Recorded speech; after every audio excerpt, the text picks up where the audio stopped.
Today I'm joined by Brady Welton. Brady is the owner of Tri-City Cycle. He's a businessman, former professional motorcycle racer, and someone whose life has long been shaped by grit, risk, and a love for the power sports world. He bought Tri-City Cycle when he was 22 years old. He later sold it and recently stepped back in to buy it again. Brady has been with his wife Tara for 11 years. He's a proud dad of two sons, aged 21 and 18. He loves airplanes, motorcycles, cars, surfing, mountain biking, golf, pickleball, and even CrossFit. But most of all, he loves spending time with his family and with his friends. Brady, so good to be with you, my friend. Thanks for joining me. Oh, thanks for having me on. I'm honored to be on here.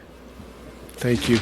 And I'll just say this: what the audience doesn't know is that doing these podcasts, it's just a conversation between me and really good people.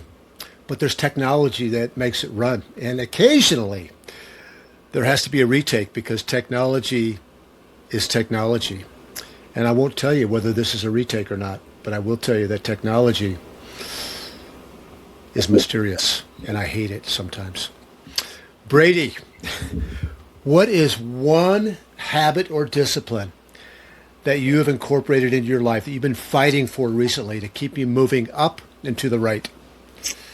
Oh, gosh, honestly, I think, working on my faith and fitness is probably what keeps me, grounded and, kind of ready for whatever the day brings me. So I've been working on that, trying to, do the CrossFit thing as much as possible, and, probably more for my brain than what it does for my body, but that's what I focus on. Okay. Yeah, I love it. Yeah. Any particular daily routines that you're fighting for in either spiritual or physical? I think just getting up in the morning and spending a little bit of time, with yourself and, reading scriptures, just kind of getting grounded before you reach for your phone and start digging through your emails and all that garbage. And then as CrossFit's great, but it's hard to do. You want to go straight home and sit in the couch and drink a beer, but so I really focus and try to at least 3-4 times, maybe 5. At 5:30 at night on the way home from work, I'll go to CrossFit and then call it a day after that. You bet. Whatever influence the Lord has given me is I want to really encourage people to just take those micro steps. And what you mentioned, that morning routine, whether you get up at 4 in the morning or 6 in the morning, that when we reach for our phone or any type of technology before we ready ourselves for the day, before we get into the distractions of what went on in the world overnight or what's on our calendar for the day, it really does.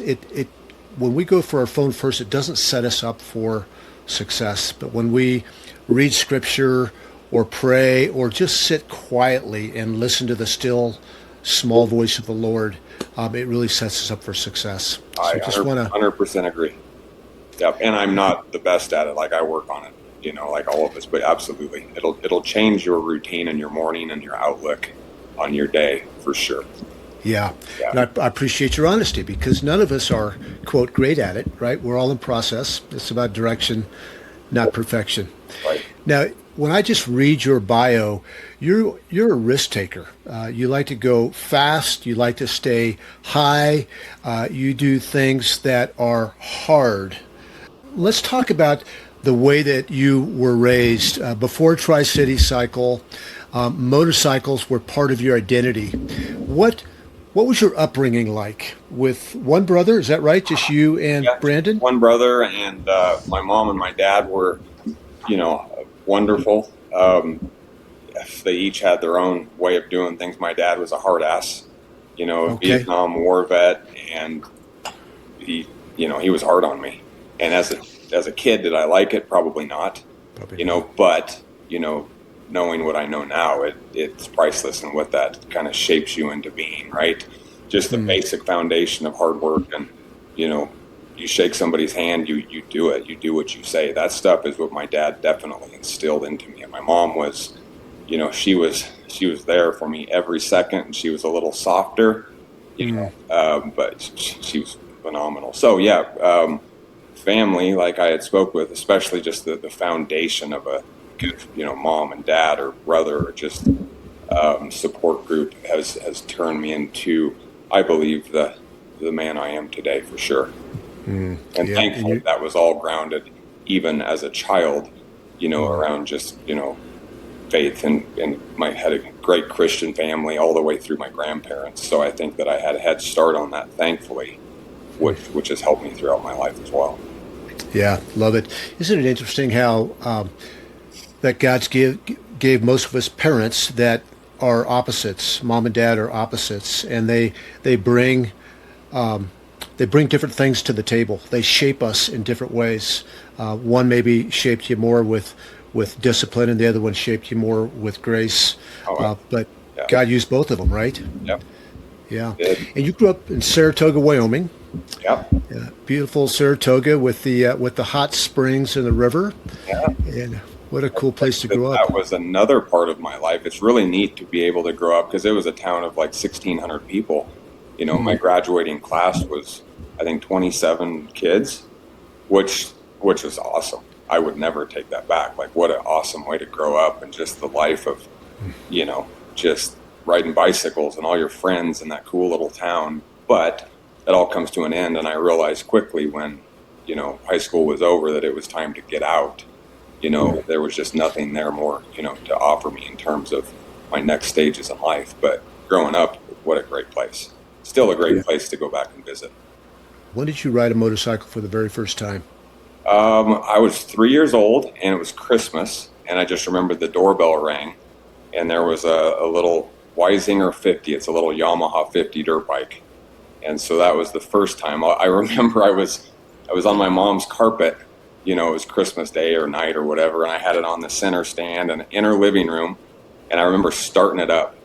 And it was a two-stroke, so it was stinking and smoke everywhere, and I was revving it up, and I'll never forget, it came off the center stand, and it burned a big old hole in her carpet. Oh my goodness. That was the first experience on a motorcycle, but at that point, I never looked back. My brother and I that's all we did. The rest, still doing it. So motorcycles have been a big part of my life. So whose idea was that to get you a motorcycle at 3 years old? Your mom or your dad's? I think they're both down with it. My mom loves that stuff too, so, but I guarantee it was my dad's who's, I had a great idea. Let's do this. And I'm sure I wanted one, but, I can't remember, but I probably barely knew how to ride a bicycle at that point, if I even did. Mm-hmm. But what a great area. I mean, you have all those places to ride, and I just, after high school or after school of every day, I would just go ride my dirt bike, Mm-hmm. So, did you participate in other sports growing up? I rode motorcycles mainly when I was real young, just for fun. I never got into racing, until a little bit later. But I was kind of pretty much wrestling throughout my younger days, middle school and high school. Okay. My road race career kind of took over when I was maybe a junior or something, and then I quit wrestling and started traveling for racing. But to answer your question, definitely wrestling was the sport that I had enjoyed. Yeah. Why motorcycle racing, Brady? How does that? I had a passion for it. I just loved motorcycles, and my dirt bike stuff, transitioned into road racing, which is kind of where you're on a track dragging your knee. Okay. A sport bike is what road racing is. So I started racing down in Colorado when I was, 15 or something. Okay. And kind of did the amateur stuff there and started winning races and doing really well. And then when I was 16, I went professional and then just started traveling. And we did, it was like a 250 GP class, which is, an AMA. So we just kind of traveled. Okay. So my routine was a little tricky in high school. I don't know, I barely went to high school, honestly, my last couple of years, because I would, come down to Denver on a Thursday night and grab a plane and go to Daytona or, wherever it might be that weekend. Then you have qualifying and racing, and the races on Sunday. I would fly back Monday morning, hit school for Tuesday, Wednesday, and then I would, leave again. But it was such an experience as a 16-year-old too. Just what you learn, and Oh gosh, it was incredible. I bet you grew up fast on the track. Yeah, you had to. Yeah, a Yep. lot of pressure. And so that was road racing. Yep. And I'm not a motorcycle guy. I mean, I've told you my experience is that Honda Rebel Yep. 200, 65 miles an hour on the highway, everything starts shaking. And what is a road race? What is the contour of the track? What's the shape of the track? How fast are you going? Well, it depends what track you're on. A couple of my favorites, Daytona's great, but the Daytona, as you probably have seen on TV for NASCAR, that particular track, you use kind of the infield, but you also use some of the banking. And they kind of incorporate that into the whole track. So on the banking at Daytona, I think you're probably doing maybe 185, I would imagine, on the banks and the straightaways. And you kind of get in the draft, the same thing like NASCAR does. But some tracks are just flat; they don't have the banking, so it just depends what track you're on. Okay. But Have you done any of this speed record stuff, like at the Salt Flats or down in Mexico or anything of that like no, that? never did that. I did some motocross stuff, and obviously I was focused fully on road racing, but the training aspect of getting on a dirt bike, riding was phenomenal. And then in 2012 and 2014, I raced the Baja 1000, which is a dirt bike race which starts at the top of Mexico and goes all the way to the bottom to Cabo. And it's about, I don't know, it's 34 hours straight, and which is it's an experience. So I did that in 2012, kind of got my head wrapped around that. We finished, which is the goal. Okay. A lot of people get hurt or break down or whatever because it's quite the journey down through there. It's like 1,280 miles. Wow. And then we went back in 14 and raced the pro class and actually got third, which was super cool. And you did it as a team of four the second, which was great because you kind of share the grind. I would be on the bike for 2.5 hours, then I would come into pits and give it to my teammate, and you could rest. But it's throughout the night, and it's out in the middle of the desert, and it's dark, and you just it's an experience. So Did you take any falls down there? well, lots of falls throughout that, tipping over in deep sand, and but thankfully I didn't get hurt. Okay. And the whole objective is that it's just finish. Whether it takes you 20 hours or 50 hours, just finish, because it's quite the experience.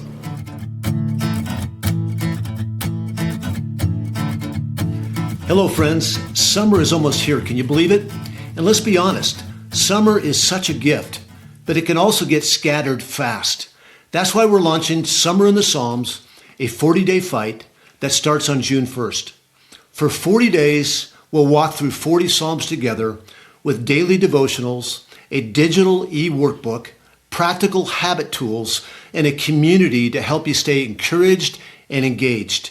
You'll also get access to our proprietary 5 life domains assessment, which will make personalized habit recommendations to help you choose a few simple yet meaningful targets for the 40-day fight. And this summer, we're throwing in some fun coffee perks. A 12-ounce bag of freshly roasted coffee from Storymaker Roasting, plus a This One's on Us free gift coupon to Coffee House 29. And if you'd like a hard copy of the 160-page Psalms for the Fight devotional workbook, you can add that on for a little bit extra. Depending on the package that you choose, you can also grab one of these 40-day fight t-shirts. Direction, not perfection. So join us this summer for 40-day fight, and let's pursue health, wholeness, and hope together. Sign up today at 40dayfight.com or through the link in today's show notes. And remember, friends, it's never about perfection. It's about direction.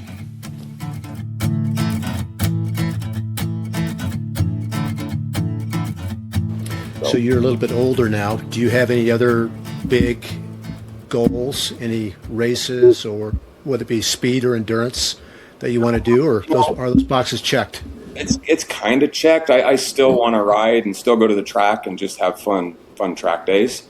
But I'm also, got kids and got a life and stuff. So the last thing I want to do is throw it down and hurt myself. But I grew up in aviation. We didn't really talk about that, but that's what my dad did for a living. So I grew up around airplanes and motorcycles since I was a kid. So I would say, majority of my life now just consists on flying. I've got, several different airplanes and different, aerobatic airplane or whatever. And I just, the passion for that has kind of overtaken, I think, everything at this point in my life. But did you say aerobatic? Mm-hmm. Like, I mean, I picture upside down. Yeah, what you don't know is after this podcast is done is you're going to go with me and I'm going to show you what that's all about. Upside down? All that. Upside down, straight up and down, whatever you want to do. Is there a barf bag? There is, just in case, but I promise I won't make you throw up at all. Oh my goodness, yeah. I didn't know that. Well, that would be that would be fun. So, what's the scariest moment that you've ever had on a motorcycle or an airplane where you're going, I'm not sure I'm going to come out of this? That's a really good question. All this stuff is somewhat risky, but I like to think that it's calculated risk for me. I'm not a big risk taker as much as, maybe it sounds like I am. It's all pretty calculated. Okay. I'm always cautious, probably more cautious than I need to be. Like in the old road race days, that would slow me down, but I just felt like I would take my time and just make sure. So thankfully, I really haven't had, I've had some crashes and broke a couple things, nothing crazy, but I really am lucky, especially in the aviation side of things, that I haven't had any of those moments where, I've had an issue where I was cutting it very close on fuel, and that's not, when you're in the air, that is not a good feeling. So I find yourself sitting there just praying and just saying, look, I got 15 miles, just get me there. So I've had a moment like that, but nothing crazy, thankfully. Okay, very good. How about your boys? You got two boys, 18 and 21. Have they followed in your footsteps as far as aviation and motorcycles? Well, they definitely like it. They didn't race. They did some racing, just some little stuff, but they definitely love airplanes. My oldest son is in the Army. He's an Apache helicopter mechanic, so he wants to kind of be in the aviation world, and he definitely wants to start flying. Okay. Younger kids, he's very, he's like theatrical. He's really good at acting and good at singing and stuff like that. Super smart kid, and he likes cars and motorcycles, but not like me by any means. But yeah, but they definitely they enjoy it for sure. Yeah. Back to risk for a minute. I've got a guest that's coming on here in a few weeks that holds a number of world records for jumping out of airplanes. Oh. And we talked about risk. Actually, he is he's a risk coach. Like, he helps people understand the risk quotient. And he says the same thing you did. He said, people think I'm risky, but they're really calculated risks. I'm not looking to die or hurt myself. But I take the right precautions. One of the things that he did is he jumped out of an he had 400 people jump out of airplanes, 6 airplanes at the same time. Wow. And then they joined, they all hung on each other's arms, legs, whatnot. And if you can imagine, then they had to let go one at a time so they could tangle up. That sounds risky to me. Well, it's definitely risky, and I have done that before. Yeah, that's risky for sure. Yeah, you just hope your chute opens.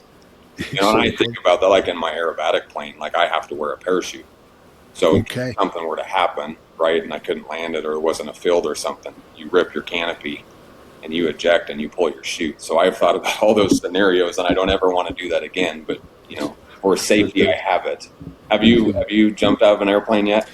Once, yes, I did it on my 30th birthday a long time ago. Yeah. And they didn't have tandem jumps at the time. They were tethered. So as soon as you jumped out, the chute would pull. Yeah. But man, it was frightening. I remember sitting at the edge of that plane with my feet like dangling out the door and seeing cars go by like this, and be like, what am I doing? I'm glad you did it once. Everybody's got to do it once. It's a I would think experience. So. I feel like as far as risk goes, the one thing that I didn't do that I always wanted to do is ride a bull. I wanted to ride a bull, and that ship sailed. Sure. We can still set that up. No. I've seen you in CrossFit. I guarantee you can ride a bull. Well, I could probably mount a bull, but I may not get up after Not sure I how get it bucked ends. down. Yeah. I'm not sure how I've it never ridden a ends. bull either, and I'm with you. I think I'll pass on that one. I think I'll pass on that one. Yeah. So, what did motorcycle racing and even aviation teach you about business? Yeah, I think hard work and focus is probably what that taught me.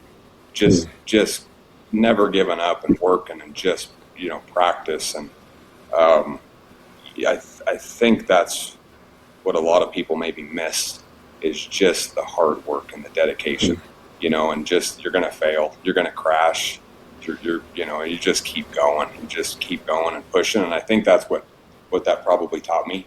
There's so many times that I would crash in a big race that was the biggest race of the year and just horrible, right? It's the worst thing. It's just like, really, it wasn't. Looking back, you can kind of regroup and learn from that, focus and keep pushing, and it's just, So to answer your question, just dedicating yourself and focus and pushing and just get back up. And it's the same way with business. Business is hard. It's just something comes at you every day and knocks you down, and you just got to keep fighting, pushing and learning through it. So. Yeah, and I feel like a lot of people that are getting into business, they want that instant success, and when things don't go well, they give up. And you're relatively young, and people look at you and go, "Wow, you're young to be as successful as you are," but you've been at it for a long time, Yeah.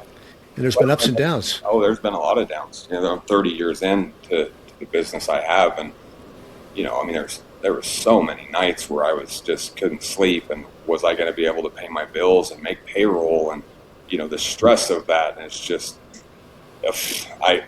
those are hard moments. That's when you want to just be like, I'm done, and you just keep pushing. And I really felt like I had a great team, and I had something worth fighting for.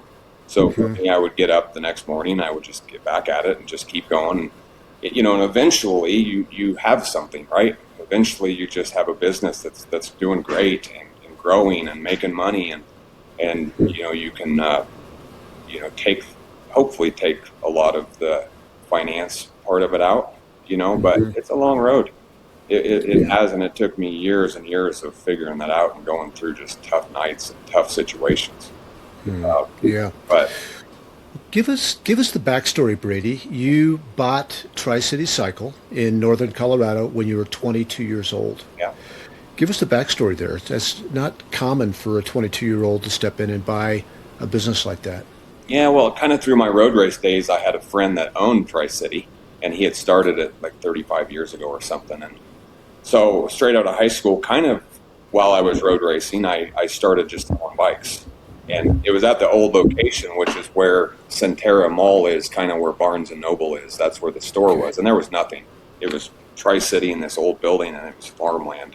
There was nothing. So I kind of figured out, I got to a point in my career with racing to where I was either going to make it and make a living and make, a good earning, or I needed to make a decision. So I made the decision and kind of pushed towards, hey, I want to buy this store one day and grow it. So I kind of started as a salesman, sales manager, DM, and then I ended up eventually talking him into selling it to me. And I ended up buying it, and just kind of that's where it went. That's the direction my life took at that point. We were just selling used bikes. We weren't a franchise dealer at that point. So, Okay. but I bought it, and kind of a long story short, I ended up moving to our current location where we're at in 04, and then I got Yamaha as a franchise, and just kind of pieced it together and started growing. But it was August of 2024 is when I sold it, and I just kind of thought in my brain, it's been 29 years, and I just felt it was the time for me to not fully retire, but semi-retire and kind of work on some other projects and just enjoy my life. So I did that. And the guy was a wonderful guy. Like he was really nice, and he was a good Christian, guy and honest, but he made a mistake, and he made a kind of a personal investment on the side, kind of a get rich overnight thing. And when he wired the money, it was a scam, and they stole it all. So when I heard about this, I kind of knew what that, the position that put Tri-City in. And, my staff, sorry to cut you off, my staff is my family. A lot of those people have been with me for 15, 20, 30 years, and I just couldn't see that happen. So I kind of had to fight through, the garbage with the courts and the bankruptcy and all his stuff that was going on, and just find a way to buy that thing back. So You buy it at age 22. There's ups and downs. You sold used bikes. You got the Yamaha franchise. You started selling boats and cars. I mean, really, Tri-City was an institution in northern Colorado. It was a well-known institution for motorsports. And you built it into a successful business. You have employees that are like family to you.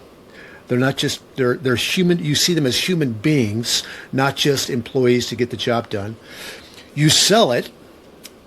You have a plan for this retirement or semi-retirement. And then you get the news one day that the guy that bought it, this good guy, is going to lose it. Were you frustrated? Were you angry? What was the emotion? Try to think back to that when you first heard it. Oh, I remember that exact second. Yeah, all the above. I was angry. I was frustrated. I was worried. It just, for me, my faith kicks in situations like that where some things are just too big. It was out of my control. Like it was. It wasn't my deal. Thankfully, I had kept the real estate and lease that back to him. So I kind of had control in that respect. But when it comes to 12 lawyers and bankruptcy courts and all this, I was going for a ride. So, honestly, at that point, I was it just kind of turned to God and said, this is your plan. Maybe I'm not supposed to be away from that place. Maybe that was my journey. I'm just going to follow your lead, and if that means get back in there and try to save that place, or if that means just let it go. I mean, I'm going to follow your lead. And he very quickly told me, it's just like, no, it's game on. It's not game over. We're going to have to work at this. And so I did. And we just kept pushing through. And I went to the staff and my family team, so to speak, which, of course, my brother is one of those. He's been my parts manager for 28 years. So to see these people go down like that, it was really hard for me, And I just went to them all and I said, here's the deal. Here's the crossroads we're at. And if you guys are all willing to come back and you want to fight for this place and you want this place here, then I'm on board. I'll do it. But if you guys aren't coming back, I'm out. I have no interest in doing this without my team. And it was 100% across the board. Every one of them was like, let's go. We love this place. And it just went through that journey for about 6 months and kind of, figured it all out. And then got it done, and we opened back up on I think February 13th. And doing so, talking to you about my faith, just praying and just saying show me the way, let's go. I mean, I'm not sure what to do here, but it's weird. We were a Yamaha franchise for a long, long time, but right when I got back in, Ducati approached me and KTM, and all of a sudden, we're a Yamaha, Ducati, KTM franchise, which in my opinion are the three just top of the line, just franchises that kind of fell in our lap. So God is good in that situation. And it was hard, but I guess it's easier when you just kind of dump it in his lap and let him just kind of pave the road for you, Yeah. Brady, I love this story. I even love it. The more times I hear it, I love it even more. Because it's just the way God works, where he shuts something down. He puts us in a place to either trust ourselves or trust him. And then what he gives us back is even better than the thing before. Yeah. I mean, it's crazy. It's you can't do that on your own. It doesn't work that way. It's amazing. Yeah. And so your employees they didn't miss a paycheck, did they?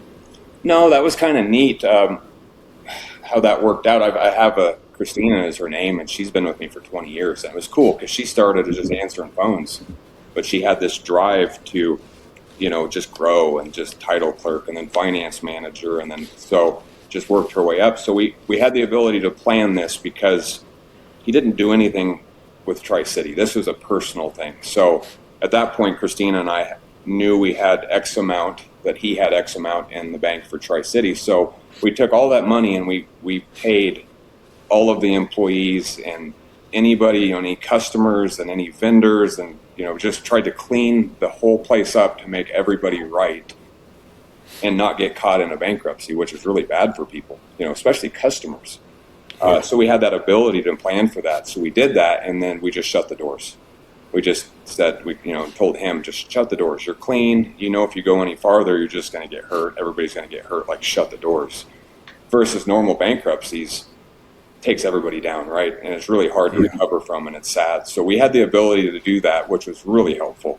Obviously, I care deeply about not only my employees, but the customers that we've had for 30 years. And, the last thing I wanted was for somebody to get burned for no reason. So thankfully, it went out as clean as possible, which again helped us, down the road and opening the store up again. And it was a horrible deal. I feel super bad for the guy that it went through it, and it's just terrible.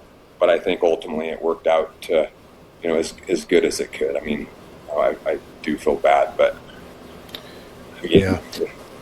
Have you maintained I'm curious, have you maintained a relationship with the guy that bought it from you? I do talk to him. And again, he's a great guy. And he bought the shop, not really to be involved. It was kind of I'm going to buy it and just let it run itself. Super nice guy. Just made a really big mistake. And he'll tell you that. He knows. And he really was, the employees were on his heart too. Like, he hated seeing that happen, and he knew he was responsible for it. He did everything he could to make that situation as good as possible. So I'm not going to harp on the guy. Like, in a situation like that, he did the best he could. It was just a bad deal. Brady, how do you? I know different people, and I've been in this place. I'm going to describe myself at different times. How do you know when you buy a business, if it's a business that needs you to be hands-on and there, or if you buy a business as an investment and just let it kind of operate on its own? Like, how do you know the difference? In my opinion, I don't think that you should buy a business unless you're going to be active. Okay. I really do think you need to be engaged, and that might be a couple hours a day, whatever that looks like, but you need to know everything about that business, everything about your customers and your employees and everything about your finances. So to me, it's just, if you're not in that spot, like, I'd be really careful, because I don't think a lot of businesses actually succeed when the leader is not involved. I think they tend to unravel, and that's my opinion. Not that it couldn't work, though. Yeah, no, I appreciate that. I think I want to poke into that a little bit further. I've seen over the years people buy a business because it's a passion of theirs, buy a gym because they work out there, buy a motorcycle shop because they like motorcycles, buy a coffee shop because they like coffee, but they don't know the first thing about running a business. They can take the motorcycle apart, they can brew a great cup of coffee. How do you go from being a passionate motorcycle guy to one that knows how to run a business? You were a sales guy, you were a GM, but you didn't know what you didn't know when you first bought the business. I think the answer to that is you surround yourself with good people. There's always somebody that knows a lot more than you that has experience or has been down that road. So I think, just pushing hard and learning and just trying to figure it out. But I did surround myself with really good people and mentors to where I did, when I ran into a stump to where I just didn't know what to do, I could pick up the phone, and you talk to 2 or 3 people before you make a decision. Chances are you're probably going to make a pretty educated decision and hopefully make the right one. Mm-hmm. So just get involved, build a hell of a team, surround yourself with good people and mentors. And I think your success rate is pretty high if you do that. Mm-hmm. How is Tri-City Cycle 2.0 different than 1.0? I look at it a lot different. I think it starts with me. Just maybe my outlook on things second time around. I think it's more of of faith driven for me. Like I've always said that this is God's store and I'm just his general manager, which is the case. This is his deal, right? So I look at it a little different in building teams and having fun. And I think my job is maybe just to kind of spread the faith in that store a little bit more. And, I just, again, I can't talk enough about a good team, just your team and good leaders. That just flows straight into your customers. And, customers want to be there and buy bikes from you. It's just a fun place. So, yeah, different outlook where maybe before I was trying to build more of a retirement and trying to build, a retirement for me financially to where that's not really the case anymore. It's a different objective, if that makes sense. That makes sense. So, yeah. Were you the 100% owner before you sold it? Yeah. Yep. And are you the 100% owner in 2.0? Well, part of the deal was with Christina, because in my opinion, that store is going to have a really hard time running without Christina, just because she's so good and she's went to school to get her CPA license and she's just knows that store. So part of the deal was that I was going to sell her 20% of the store, really just to take some of the heat off of me so I didn't have to be there full time. Okay. So that's kind of how it sets up now. And she's the GM and part owner, and she's, the staff love her and looks up to her, and she's got their back. And it's cool to see her, from 19 years old answering phones to putting in the work. She put in the work, with everything she did. And here she is now, and just to see her flourish. So I think you could ask everybody in that store that if Christina didn't come back, they may not want to be there. She's just that much of a staple for those people and for myself. She just does this right. She does it right and works hard and treats people right and pays bills on time, and that's just what you have to have. So, and not only her, I hate to just talk about her, like that's all of my staff and my managers. My brother's been there 28 years. The guy kicks ass. He probably cares more about that store than anybody in it, just because of his long time dedication. So again, the team it's incredible. It's really hard to build such a team. I know you're not a big fan of family businesses, yet you and your brother has worked for you for 28 years, and it seems like it's worked out amazingly. Yeah. Why has that worked out so well? Well, good question. I think it's hard when family's involved. I think it makes it harder. Not that it can't work. I don't know. Brandon and I share the same passion, and he's just a good, honest guy. And we've had our humps, up and down, bumps and bruises, but yeah, he's just good. He's a lot like me, and just easy to work with. Loves his job, and people like him. But on the family thing, we haven't talked about that. Like one of the most important things that that I think. Just for success in life in general is the partner you pick, your wife or husband or whatever. And my wife is unbelievable. She is numero uno, my number one support. She's always got my back. I'm always talking to her about problems, and it just seems by the time we go to bed, we've got it all figured out. So, Tara's phenomenal, and she is a huge part of my success. She's unbelievable. So, very thankful to her. As I've gotten to know you, words like grit, hard work, wisdom, they're all words that describe you. But another word that describes you is rescuer or rooting for the underdog. There's been so many stories that I've heard where you have stepped in to help people, whether it be financially or to give them a job or to give them a place. And talk to me about that. Oftentimes men that are driven to build things, they don't always notice people that are suffering or oppressed or maybe don't have the same opportunities that you have had. Yet you notice people like that, and you don't just notice them, but you take action. Just talk to me about that. I think, I don't know if this is a downfall in my life. I see the good in people, when there's a lot of bad, I just see the good. And when I have people that I just know that are good to me, it makes me more happy to see those people successful and grow or get healthy, and if I can help them in any which way, I think that gives me more gratification than anything for myself. Buying myself something or whatever. I feel better buying somebody else something, if that makes sense. Don't get me wrong, like I love toys and things, but I like seeing my friends and family grow and just be successful and happy and have a happy family. So I don't know, it helps me. I think it's a way I can give back, to the community. And I think it fills my heart, honestly, when I can help people. I don't think she'll mind this. I think she'll actually be happy about it, but I want to put forth a actual case study. I'm not a motorcycle guy, but I am in your shop every 3 weeks. And I'm in your shop because there's a young lady there that has a barbershop called Gears and Shears.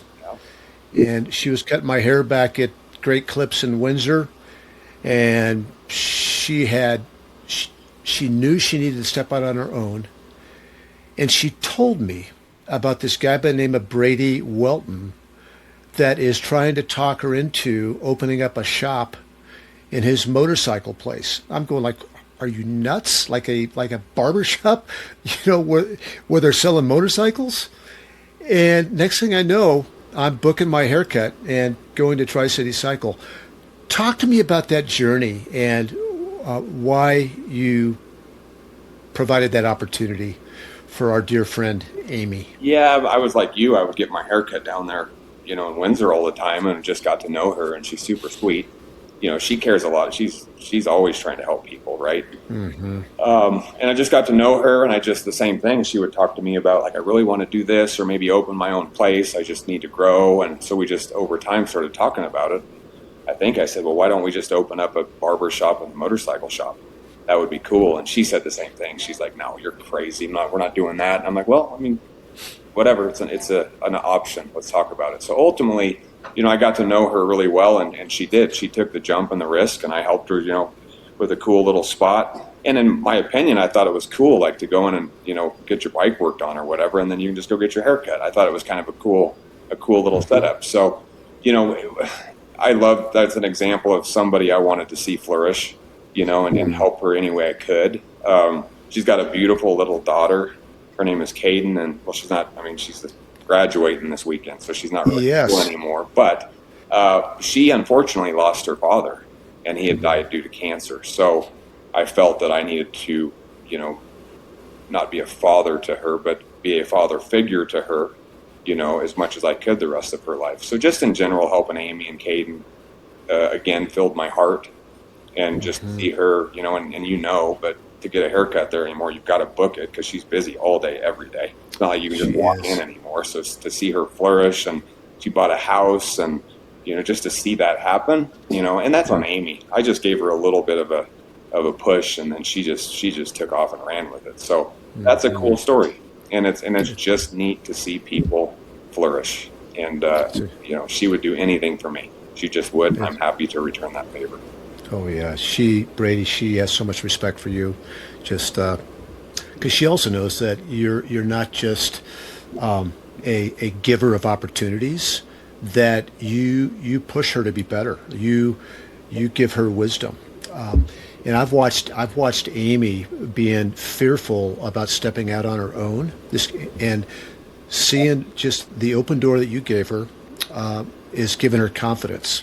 It gave her confidence to get shoulder surgery and not be able to cut hair for 3 weeks because she knows that she has a clientele that's going to return. Yeah. But it's so cool. Yeah, well, she's done very well for herself. I'm proud of her too. Yeah. Mm-hmm. So you're in your 50s. Hey, easy. Did you say I'm 50? I said you're in your 50s. No. Let's retake this. Can we rewind? You might be thinking, how old? I'm 48. You're 48. 48. What are we trying to do here, Dan? My brother is 53. He's 5 years older than I am, but you give me time. I got like a year and a half before I You've got a year and a half of life left. Yeah, I apologize. Then it's downhill. Then it's downhill. Yeah. Okay, so Brandon is the old man. That's He right. looks like he's 10 years younger than me. Like he got all the good genes, got good hair, but I'm actually younger, believe it or not. I do believe it. Yeah, I do believe it. Yeah. So 48. 48. If you were to go back to your 22-year-old self and give that 22-year-old Brady wisdom, input, guidance, what would you say to him today? That's a really hard question, Dan, because I think if I went back and I redid things and I didn't go through the mistakes that I have made and the troubles I've been through and, even the divorce, I, I'm not sure that would be a good thing for me, right? So I don't know that I would change anything, other than, make sure that you just keep pushing, just keep learning and growing and pushing and surrounding yourself with good people, which we already talked about. But I think that all that crap that I went through my life made me who I am today, so I guess I wouldn't change a thing. I would tell him to keep going. I'm not sure if that makes sense, but I It makes it makes perfect sense. The way I describe it in my life with different mistakes that I've made and whatnot is I wouldn't change anything, but there's a few things I probably wouldn't want to repeat. yeah, well that's I wouldn't, yeah. right? What are you excited about? What as you look forward over the next 12 months to 5 years and you get into your 50s? What are you looking forward to? Life is really good, and so I'm blessed to be healthy.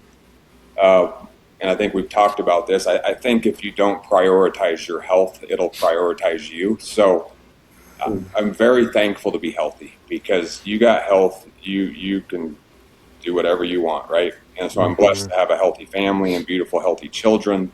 So I'm excited for today and tomorrow, and I just want to just live life and, um, you know, keep moving forward on my aviation career or journey, and just go as deep as I can, just living life and being healthy and happy. We've got some tough stuff coming at us when you start to get older in terms of, your mom and dad, they're getting older and you're going to have to deal with that eventually, which I'm not looking forward to. But in this exact moment, I'm so blessed. My mom and dad are healthy and my kids and my brother and his family and Tara, so I'm going to stretch that as far as I can, and I'm going to just enjoy the moment and Yeah, just kind of I live love it. life to the fullest. I love it. Yeah, that's so cool.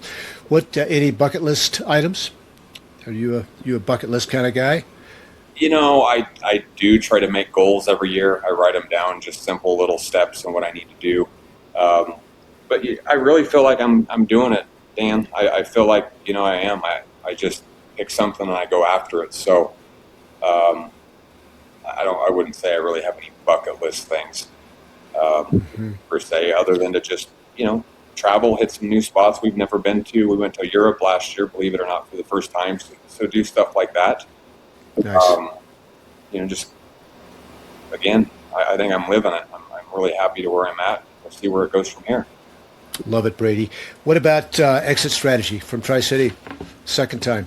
Well, I don't have one. I've told my staff and I've told myself, obviously I could just put this back and sell it again, but that's just not what I'm going to do. I'm just, Tara had kind of made a change with her career and her business, and she's kind of got a 3-year deal going, and we're just going to reevaluate here at 3 years. But, if that place is going good, which it is, and the employees are happy, then I would just assume them be happy and live it up and have a really great job. So that's kind of my plan. I don't have one. Whereas before I did, everybody's got to have like this exit strategy, and how do you approach that, and how do you kind of set up your retirement? But I guess I'm the one of few that got to do that and accomplish that, but then it just kind of came back. So now I don't know, it's a little weird situation. So I'm just going to live life, and I don't have a plan for 2.0, in terms of the business. That's fair. A day at a time. Yeah, we got a lot of stuff happening there. We're expanding on new showrooms and, building another building next door and just trying to get it where it needs to be with those other brands that came in. So I Nice. think the next couple of years will be busy in that respect. Yeah. But yeah, just day by day, I'll let you know. Awesome. Please. All right. This is my last question, I promise. There are young people listening that maybe they've got a college degree, maybe they don't have a college degree, but what they have in common is, man, I'm just not sure exactly what I should be doing, what I should be pursuing, what I should be building or creating, or where I should be working. Just what would be a next step that you would tell that person? Well, I think that's okay. And I'm dealing with that with my kids now, or my youngest. He's got a lot of drive, but he doesn't know what he wants to do. And he's 18. So it's like, it's okay. You don't have to. And it might be 25 years old. So just don't make a mistake. Just take your time. But I think it goes back to the basics as a kid, and you get good sleep, your faith, work out. It's hard as a kid to wrap his head around working out. It's just not fun, right? It's just, you want to go to the gym, but the basics, stay away from drugs and alcohol. I mean, that is a horrible, it's a slippery slope, and kids don't realize that, but it'll ruin your life. So the foundation for an 18-year-old, I think, is really crucial, and everything else will fall in place. It might be 18, you might be 25 before you figure out what you want to do, but to figure that out and put your finger on what you're going to do the rest of your life, for work and a career, that's hard. So just don't stress. Take your time. That's my advice. That's great advice. I feel like young people, I don't remember if I was this way, but they just worry too much about 10 years down the road. Just take the next step and relax. Well, Brady, this has been so much fun. Yeah. We've circled around each other for a long time and never have had like super long conversations. And I have the highest respect for you. I'm excited for Tri-City 2.0. I'm excited for your 11 years of marriage. I'm excited to see you go to 50 years of marriage. And your boys are out of the house and they're flying. And I'm inspired by the way you treat people. So thanks for letting me be up and close and personal and having you rub on me a little bit and rub on our guests. I know it's going to make us all better. Yeah, well, the same goes, Dan. Like I've looked up to you. Like you probably don't get enough credit, but I don't know. You want to talk about your age? Can I bring that up or no? Yeah, you can bring it up. That's 60 what? 68. Yeah, I mean that's impressive. So you're in the gym and you're taking care of yourself. You're super fit. You're a man of God and what you do to people. So I can say the same about you. And I look up to you and I respect the heck out of you. So thank you for the opportunity, and it's been fun. Yeah, that means a lot, Brady. Thank you. Yeah, and for the listeners, just remember if you're looking for the next thing to do, what God has for you, just relax, look to Him, lean into Him, surround yourself with good people, good counselors. Work hard. That we get to healthy places by working hard. I heard a quote the other day that if you want an easy life, work hard. If you want a hard life, live an easy life today. Yeah. So do the next hard thing. And remember, it's about direction, not perfection. Take the next right step. Don't focus on perfection, or you're never going to take the next step. Just take it and trust the Lord.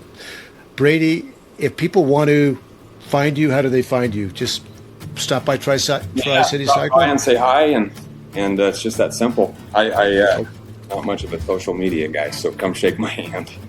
We'll do it. Yeah. Great. Well, thanks. All right. It's been fun. Till next time. See ya. See ya.